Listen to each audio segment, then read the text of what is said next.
আজ পবিত্র জিলকদ মাসের ২৯ তারিখ। আজ হতে পারে আপনারা জিলহজের চাঁদ দেখতে পারেন, কারণ আরবি মাস ২৯ও হয় ৩০ও হয়। চাঁদ দেখার উপর নির্ভর করে আরবি মাস। চাঁদ দেখার পর আরবি মাস গণনা শুরু হয়ে যায়। তো জিলহজ মাসের চাঁদ দেখার আগেই একটি আমলের প্রস্তুতি নিতে হয়। ওই আমলটি যদি আপনারা করতে পারেন, তাহলে কুরবানি না দিলেও কুরবানির সওয়াব আল্লাহ রাব্বুল আলামিন আমলনামা দান করবেন।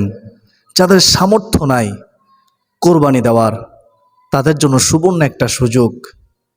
কিন্তু এই আমলটা সবার জন্য, যারা কুরবানি দিবে তাদের জন্য, যারা কুরবানি দিবে না তাদের জন্য। প্রিয়দিনী ভাই বোনেরা, আমরা চেষ্টা করব আজকেই এই আমলের প্রস্তুতি গ্রহণ করার। আল্লাহ ভালোবাসবে, আমলনামায় নেকি দ্বারা ভরপুর হয়ে যাবে। যারা কোরবানি দিবে তাদের জন্য দুইটা লাভ। একটা লাভ, সে কোরবানির পশু জবাই করলে কোরবানি দেওয়ার সওয়াব পাবে। আর একটা লাভ, সে এই আমলটি করলে আরও একটি পরিপূর্ণ কোরবানি করার সওয়াব পাবে। আমি বিশ্বাস করি যারা চায় পরিপূর্ণ কোরবানি দেওয়ার সওয়াব পেতে, যারা চায় আল্লাহকে খুশি করতে, তারা আজকের এই গুরুত্বপূর্ণ আলোচনাটি শুনবে মনোযোগ দিয়ে এবং এই আমলটি করার চেষ্টা করবে। প্রিয়দিনী ভাই বোনেরা, রাসূলুল্লাহ সাল্লাল্লাহু আলাইহি ওয়াসাল্লাম এই আমলটি সম্পর্কে বলেন, ও আমার উম্মত, তোমরা যারা কোরবানি করবে জিলহজ মাসে চাঁদ দেখার আগে তোমরা তোমাদের হাতের নখ কাটবে, তোমরা তোমাদের পায়ের নখ কাটবে, তোমরা তোমাদের মোষগুলো কেটে ফেলবে। আমার উম্মত, শরীর অবঞ্চিত লোমগুলো তোমরা কেটে ফেলবে। জিলহজ মাসে চাঁদ দেখা যাওয়ার পর থেকে কোরবানি দেওয়ার আগ পর্যন্ত হাতের নখ, পায়ের নখ, বগলের নিচের লোম, মোষ, এক মুষ্টি উপরে দাড়ি কাটা, এগুলো থেকে বিরত থাকতে হবে। তার নবী, মায়ার নবী, রহমাতুল আলামিন নবীজি আরও একটা হাদিস মোবারকার মধ্যে বলেছেন, আমি সংক্ষিপ্তভাবে বলতেছি।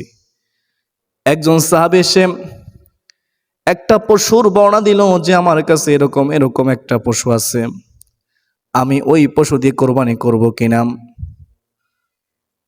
রাসূলুল্লাহ সাল্লাল্লাহু আলাইহি ওয়াসাল্লাম ওই গরীব সাহাবীকে বলল, না না, তুমি কোরবানি দিতে হবে না, বরং তুমি জিলহজ মাসের 1 তারিখ থেকে জিলহজ মাসের 10 তারিখ পর্যন্ত তুমি হাতের নখ কাটা থেকে বিরত থাকবে, পায়ের নখ কাটা থেকে বিরত থাকবে। যদি তুমি চুল কাটা থেকে বিরত থাকতে পারো, শরীর অবঞ্চিত লোম কাটা থেকে বিরত থাকতে পারো, তাহলে আল্লাহ রাব্বুল আলামিন তোমার আমলনামায় পরিপূর্ণ কোরবানির সওয়াব দিয়ে দিবে। সুবহানাল্লাহ। এক হাদিসে রাসূলুল্লাহ সাল্লাল্লাহু আলাইহি ওয়াসাল্লাম বলেছেন, যারা কোরবানি দিবে তারা এই আমল করবে। অন্য হাদিসে রাসূলুল্লাহ সাল্লাল্লাহু আলাইহি ওয়াসাল্লাম বলেছেন, কোরবানি না দিলে, কোরবানি দেওয়ার সামর্থ্য না থাকলে সে যদি আমল করে সেও কোরবানি দেওয়ার সওয়াব পেয়ে যাবে। সুবহানাল্লাহ। তো আমরা বুঝতে পারলাম, যারা কোরবানি দিবে, যারা কোরবানি দিবে না, সকলের জন্য অত্যন্ত গুরুত্বপূর্ণ একটি আমল। অনেকে প্রশ্ন করে থাকে, হুজুর, আমরা যদি এই আমলটি না করি, আমরা যদি আমাদের চুল কেটে ফেলি এই জিলহজের দশকের ভিতরে, কোরবানির আগে আমরা যদি আমাদের হাতের নখ, পায়ের নখ কেটে ফেলি, শরীর অবঞ্চিত লোম আমরা যদি কেটে ফেলি, তাহলে কি আমাদের গুনাহ হবে? বা আমরা যদি আমলটা না করি আমাদের কি গুনাহ হবে? তো এর জবাব হচ্ছে, মনে রাখবেন, এই আমল হচ্ছে মুস্তাহাব আমল, নফল আমল। এই আমল করতেই হবে এমন বাধ্যবাধকতা নেই। আমরা যে মাযহাব মানি, ইমাম আজম আবু হানিফা রহমতুল্লাহ আলাইহির মতে এটা হচ্ছে মুস্তাহাব, করলে সওয়াব আছে, না করলে কোনো গুনাহ নেই। অন্যান্য ফকিহগণ বা অন্যান্য মাযহাবের মধ্যে রয়েছে এটা ওয়াজিব বা সুন্নত, তবে এটা অনেক উত্তম একটি আমল। আমরা কেন করব না? এই আমল করতে তো লক্ষ লক্ষ টাকা খরচ করতে হবে না। কুরবানি করতে গেলে কত লক্ষ টাকা খরচ হয়ে যায়, একবার ভেবে দেখেন। আর আমরা যদি মাত্র 10 দিন এই কষ্ট করে আমলটা করতে পারি, হাতের নখ কাটা, পায়ের নখ কাটা, চুল কাটা, নাভির নিচে লোম কাটা, বগর নিচে লোম কাটা, মোষ কাটা থেকে বিরত থাকতে পারি, তাহলে কতই না উত্তম হবে, আমরা পরিপূর্ণ কোরবানির সওয়াব পেয়ে যাব। প্রিয় দিনী ভাই বোনেরা, তো প্রশ্নের উত্তর হচ্ছে কাটলে কোনো গুনাহ হবে না, তবে উত্তম হচ্ছে না কাটা। তবে একটা জিনিস খেয়াল করতে হবে, যেন 40 দিন অতিক্রম না হয়ে যায়। বগর নিচের লোম এবং নাভির নিচের লোম কাটা থেকে বিরত থাকা যাবে না 40 দিনের ঊর্ধ্বে। 40 দিনের ভিতরে এগুলো কাটতে হবে। এটা হচ্ছে ইসলামের নিয়ম কানুন বিধিবিধান। যদি আপনার 40 দিন অতিক্রম হয়ে যায়, তাহলে আপনি জিলহজের দশকের ভিতরে কেটে ফেলবেন নাভির নিচের লোম এবং বগল নিচের লোম। সব সময় খেয়াল রাখবেন 40 দিনের ঊর্ধ্বে যাওয়া যাবে না।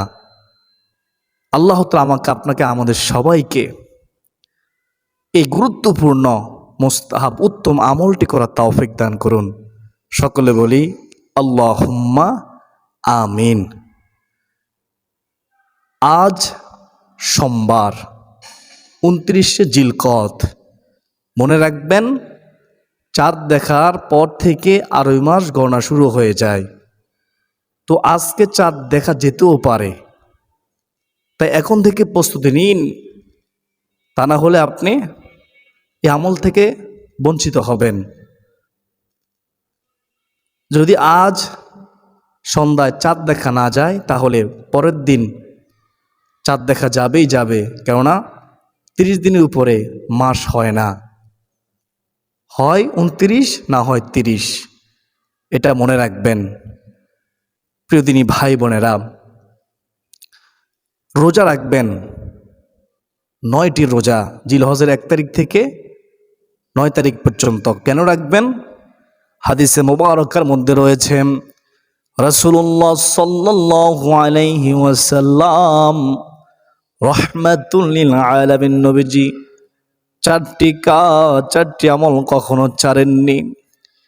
1 নম্বরে হচ্ছে রাসূলুল্লাহ সাল্লাল্লাহু আলাইহি ওয়াসাল্লাম আশুরার রোজা, 10 মুহররমের রোজা কখনো ছাড়েননি। সুবহানাল্লাহ। 2 নম্বরে হচ্ছে রাসূলুল্লাহ সাল্লাল্লাহু আলাইহি ওয়াসাল্লাম জিলহজের 1 তারিখ থেকে 9 তারিখ পর্যন্ত এই 9টি রোজা কখনো ছাড়েননি। সুবহানাল্লাহ। 3 নম্বরে হচ্ছে রহমাতুল লিল আলামিন নবীজি রাসূলুল্লাহ সাল্লাল্লাহু আলাইহি ওয়াসাল্লাম জীবনে কখনো ফজরের 2 রাকাত সুন্নত ছাড়েননি। সুবহানাল্লাহ। 4 নম্বরে হচ্ছে রাসূলুল্লাহ সাল্লাল্লাহু আলাইহি ওয়াসাল্লাম প্রত্যেক মাসের আইয়ামে বীজের রোজা, প্রত্যেক মাসে 13, 14, 15 তারিখে 3টি রোজা কখনো ছাড়েননি। আমরা রাখার চেষ্টা করব, রাখলে কি সওয়াব? রাসূলুল্লাহ সাল্লাল্লাহু আলাইহি ওয়াসাল্লাম বলেন, ও আমার উম্মত, তোমরা যদি আইয়ামে বীজের প্রত্যেক মাসের 13, 14, 15 তারিখে রোজা রাখতে পারো, তাহলে একটানা 1 বছর নফল রোজা রাখার সওয়াব আল্লাহ রাব্বুল আলামিন আমলনামায় দান করবেন। সুবহানাল্লাহ, সুবহানাল্লাহ। যাদের পক্ষে সম্ভব হবে আপনারা এই আমলগুলো করার চেষ্টা করবেন। এখন তো বুঝতে পারলেন কেন আমরা জিলহজের 1 তারিখ থেকে 9 তারিখে রোজা রাখবো, এই 9টি রোজা রাখবো। যারা রাখার সামর্থ্য রাখেন তারা রাখবেন, রাখলে সওয়াব আছে, না রাখলে কোনো গুনাহ নেই। তবে 9 জিলহজ আরাফার 1টি রোজা হলেও আমরা রাখার চেষ্টা করব। ওই রোজা আমরা রাখবো ইনশাআল্লাহ, যদিও 9টি রোজা রাখতে না পারি। হাদিসে মুবারকার মধ্যে রয়েছে রাসূলুল্লাহ সাল্লাল্লাহু আলাইহি ওয়াসাল্লাম তিনি বলেন, ও আমার উম্মত, 9 জিলহজ রোজা রাখা সম্পর্কে আমি আশাবাদী যে আল্লাহ রাব্বুল আলামিন বিগত 1 বছরের গুনাহ এবং সামনের 1 বছরের গুনাহ ওই বান্দা বান্দির আল্লাহ তাআলা ক্ষমা করে দিবেন। সুবহানাল্লাহ, সুবহানাল্লাহ। আমরা রাখবো, রাখার চেষ্টা করব 9 জিলহজ আরাফাত দিনের রোজা ইনশাআল্লাহ। যদি সম্ভব হয় 9টি রাখুন। রোজা রেখে গুনাহ থেকে বেঁচে থাকার চেষ্টা করবেন, জবান হেফাজত করবেন, হাতের হেফাজত করবেন, চোখের হেফাজত করবেন। রোজা রাখবেন, গুনাহ করবেন, তাহলে রোজার আদব হবে না, রোজা কবুল হবে না। আল্লাহ তাআলা আমাদের সবাইকে রোজার আদব রক্ষা করে রোজা রাখার তৌফিক দান করুন, 5 ওয়াক্ত নামাজ পড়ার তৌফিক দান করুন, জিলহজ মাসের গুরুত্ব দেওয়ার, জিলহজ মাসে বেশি বেশি করে নেক আমল করার তৌফিক দান করুন। সকলে বলি আল্লাহুম্মা আমিন। অবশ্যই আপনারা শেয়ার করে দিবেন, অসংখ্য মানুষ জানবে। আমি গুনাহগার, আপনাদেরকে জানিয়ে দেব যদি আজকে চাঁদ দেখা যায় আকাশের মধ্যে, আপনারা জানতে পারবেন। আমার এই চ্যানেলের মধ্যে আমি আপলোড করবো ইনশাআল্লাহ। ওমা আলাইনা ইল্লাল বালাগ। আসসালামু আলাইকুম ওয়া রাহমাতুল্লাহি ওয়া বারাকাতুহু।